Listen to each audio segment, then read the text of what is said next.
Christ Triumphant, a devotional of Ellen G. White. July, the temptation of Christ. July 1. Constant prayer needed to resist Satan's cunning. Luke 4 verse 1. And Jesus, being full of the Holy Ghost, returned from Jordan, and was led by the Spirit into the wilderness. Why was it that at the beginning of his public ministry, Christ was led into the wilderness to be tempted? It was the Spirit that led him thence, and he went, not in his own behalf, but in our behalf, to overcome for us. There was no compulsion about it. He was led by the Spirit, his humanity to be proved as one who had undertaken to stand at the head of the fallen race.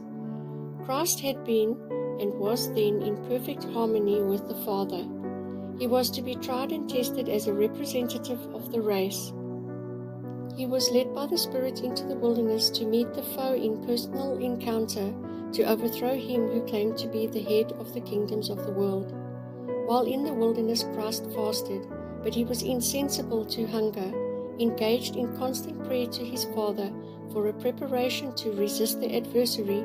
Christ did not feel the pangs of hunger. He spent the time in earnest prayer, shut in with God.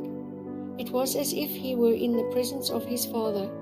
He sought for strength to meet the foe, for the assurance that he would receive grace to carry out all that he had undertaken in behalf of humanity. The thought of the warfare before him made him oblivious to all else, and his soul was fed with the bread of life, just as today those tempted souls will be fed who go to God for aid. He ate of the truth that he was to give to the people as having power to deliver them from Satan's temptations. He saw the breaking of Satan's power over fallen and tempted ones.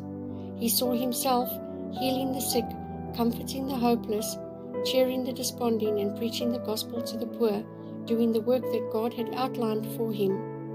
And he did not realize any sense of hunger until the 40 days of his fast were ended.